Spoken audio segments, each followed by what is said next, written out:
Bonjour et bienvenue dans cette vidéo où nous répondrons à la question comment mesurer l'efficacité de vos actions de formation distancielle. Alors avant de répondre à cette question, une introduction aux KPI. Mais que sont les KPI ou les ICP? Eh bien, les KPI comme les ICP sont ce que l'on appelle des indicateurs de performance. Donc pour piloter la performance d'actions de formation, eh bien, il va falloir travailler sur des indicateurs, des baromètres. Donc on appelle ça des indicateurs clés de performance, ICP, ou éventuellement des Key Performance Indicators, des KPI. Dans la famille des ICP dédiés à la formation, que ce soit sur la formation présentielle ou distancielle, on peut en lister un certain nombre.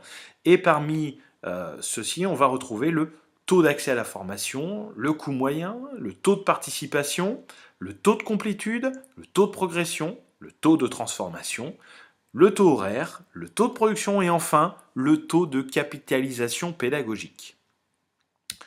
Alors, on évoquait précédemment donc ces indicateurs, notion de baromètre. Eh bien, comment finalement ces valeurs ont été intégrées par Digity Concept? Eh bien, notre barème, ce baromètre des indicateurs clés de performance, fait finalement suite à une constatation mesurée auprès de plus de 3 millions d'utilisateurs de solutions LMS et d'expériences passées à accompagner, à identifier des problématiques au sein d'entreprises de taille et de secteurs différents.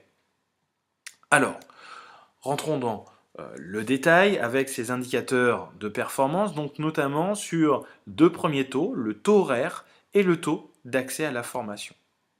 Alors, le taux horaire, c'est le temps total de formation dispensé sur un mois qui sera divisé par le nombre total de collaborateurs actifs. Alors, ce qu'on entend par collaborateurs actifs, ce sont tous les collaborateurs qui ont une activité dans l'entreprise. Donc on va sortir toutes les personnes qui sont en congé maternité, qui sont en arrêt éventuellement sur la période donnée pour avoir les informations les plus pertinentes possibles. Alors, notre barème va s'appuyer donc sur 4 niveaux. Un premier niveau qui sera un niveau faible, ensuite un niveau moyen, un niveau bon, enfin élevé, et très élevé. Donc si on reprend le taux horaire, et avec l'ensemble des indicateurs, donc on va retrouver un taux faible à partir du moment où finalement vous aurez pour ce taux horaire une valeur comprise entre 0 et 75% et 0, enfin, entre 0 et 0,75 heures. Vous aurez un taux moyen dès lors que vous serez entre 0,75 et 7 heures de temps total de formation de taux horaire.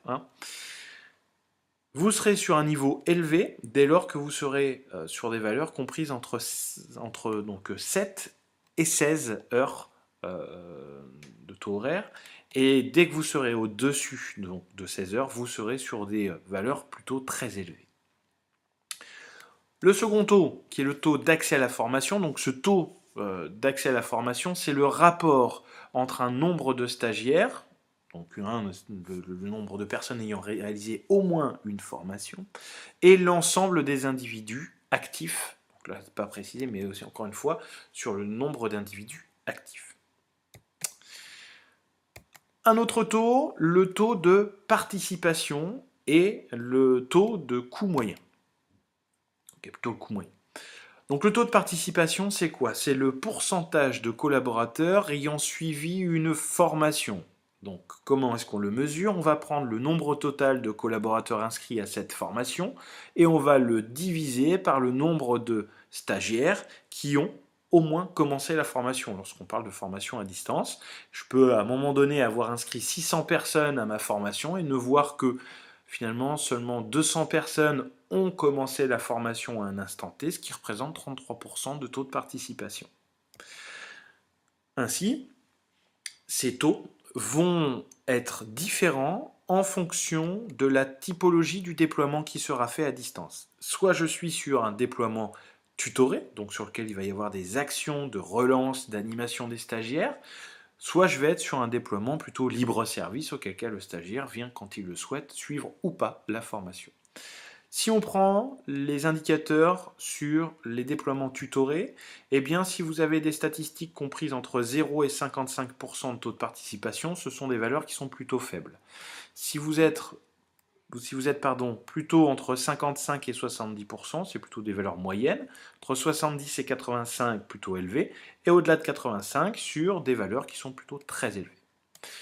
Maintenant, regardons pour un déploiement libre service. Donc, ce déploiement, si la valeur est comprise entre 0 et 4%, on est plutôt sur quelque chose de faible.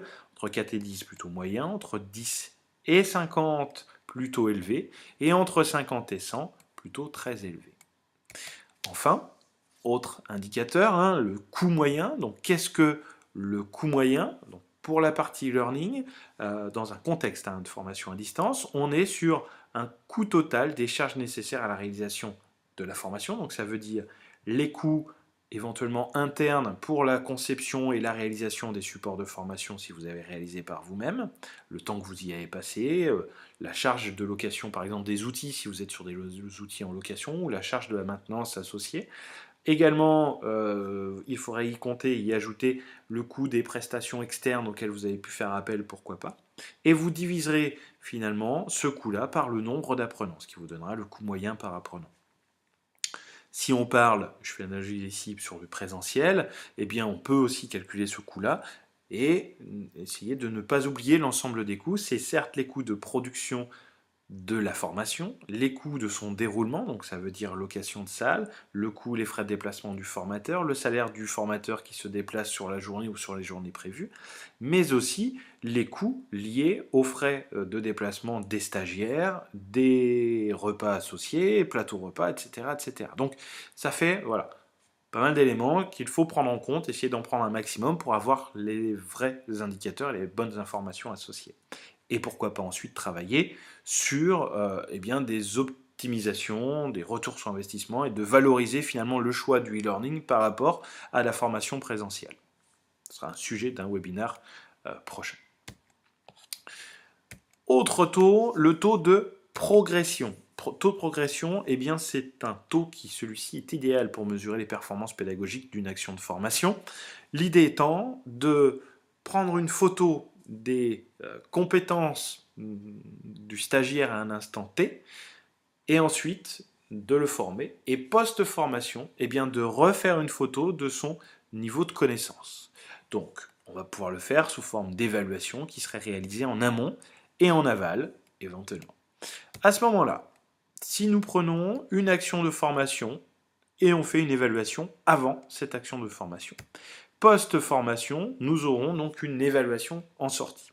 À ce moment-là, si la différence entre le score obtenu, entre l'évaluation de sortie et l'évaluation en entrée, eh bien, à ce moment-là, si vous avez une augmentation de plus de 2%, vous pouvez dire que vous êtes sur une valeur qui est plutôt faible.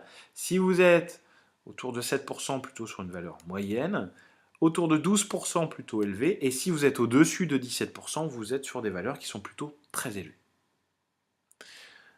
Maintenant, voyons un autre taux qui est le taux de transformation. Donc ce taux-là est un très bon indicateur et souvent utilisé par les équipes commerciales. Exemple, j'ai une performance métier, donc qui est le fait de vendre un produit en particulier.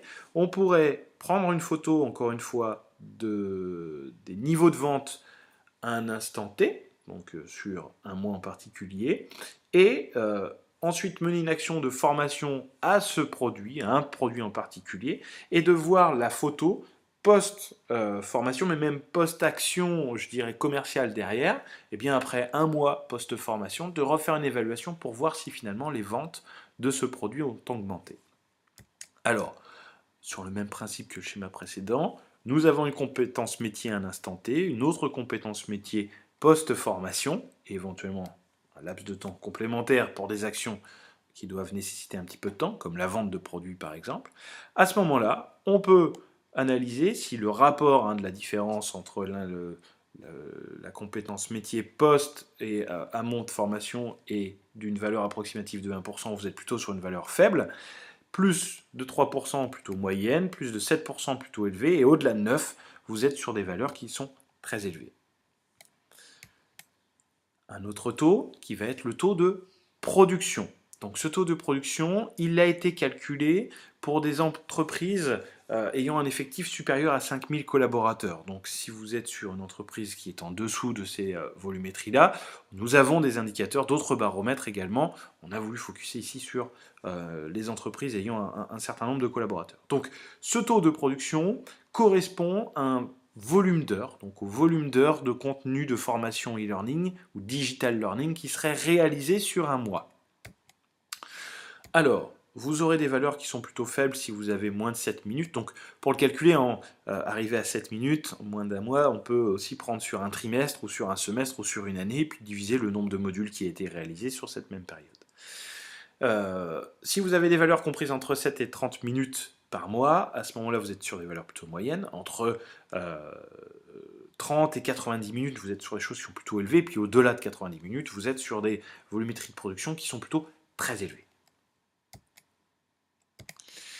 Le taux de capitalisation pédagogique. Alors, qu'est-ce que le taux de capitalisation pédagogique? C'est un taux qui est issu d'une méthode de calcul du capital pédagogique. Ce taux représente la capacité finalement de votre entreprise à construire et à maintenir sa matière pédagogique présentielle et distancielle. De façon plus claire, à chaque fois que vous produisez du contenu, il y a cette notion qui est le versionning documentaire, donc il y a une version 1, il y a une version 2, on améliore à chaque fois les produits, il y a une durée de vie sur les formations. Vous avez parfois des collaborateurs qui vont quitter, des formateurs qui vont quitter l'entreprise, donc en partant, eh bien, ils partent avec les savoirs et avec les adaptations des supports de formation qu'ils avaient pu faire, auxquels ils auraient pu oublier de vous faire part. Donc voilà, il y a une méthode de calcul qui a été développée par Jérôme Bruet et qui du coup permet de calculer finalement sa capacité à capitaliser pour son entreprise. Alors, c'est ce taux de capitalisation pédagogique, eh bien, il sera plutôt faible si vous avez une valeur comprise entre 0 et 15%, plutôt moyen si vous êtes entre 15 et 40, plutôt élevé si vous êtes entre 40 et 65%, et au-delà de 65%, eh bien, vous êtes sur une valeur qui est plutôt très élevée. Alors, les indicateurs de performance, donc, qui vous ont été présentés ici sous forme de vidéo, sont des outils sur lesquels nous nous appuyons, nous, chez DigitalConcept, pour évaluer le niveau actuel de nos clients, pour définir des objectifs raisonnables avec eux et atteindre